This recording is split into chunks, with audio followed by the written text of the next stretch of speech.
മിശിഹായിൽ ഏറ്റവും സ്നേഹമുള്ളവരെ, ഇന്ന് നമ്മൾ പങ്കുവയ്ക്കുന്ന തിരുവചനം അവൻ പറഞ്ഞു, ഭയപ്പെടേണ്ട, വിശ്വസിക്കുക മാത്രം ചെയ്യുക. ദൈവസ്നേഹത്തിൻ്റെ നന്മ നിറയുന്ന ഒരു പുതിയ ദിനം കൂടി നമ്മുടെ ജീവിതങ്ങളിലേക്ക് കടന്നു വരികയാണ്. ഇന്ന് ഈശോ ശതാധിപനോട് പറയുന്ന, സ്നേഹോപധികാരിയോട് പറയുന്ന ഒരു മനോഹരമായ തിരുവചനമാണ് നമ്മളിന്ന് കണ്ടുമുട്ടുക. നമ്മുടെയൊക്കെ ജീവിതങ്ങളിൽ ഭയത്തിൻ്റെയും ആകുലതകളിലൂടെയും ഒക്കെ നിമിഷങ്ങളിലൂടെ കടന്നു പോകുമ്പോൾ വചനം നമ്മളെ ഓർമ്മപ്പെടുത്തുന്ന ഒരു കാര്യമാണ് ഭയപ്പെടേണ്ട.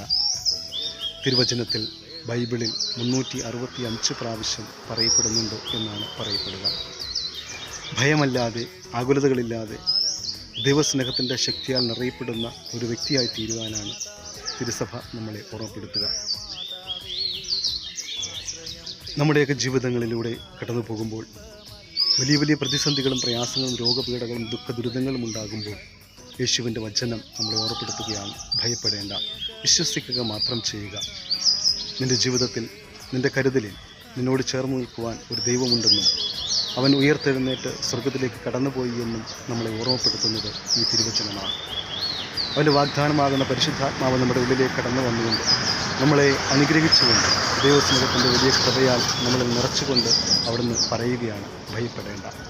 നമ്മുടെ ഓരോ ജീവിത പ്രതിസന്ധികളിലും നഷ്ടങ്ങളിലും പരാജയങ്ങളിലും വേദനകളിലും നമ്മളോട് ഈശോ പറഞ്ഞു വയ്ക്കുന്നതും അതുതന്നെയാണ്, ഭയപ്പെടേണ്ട.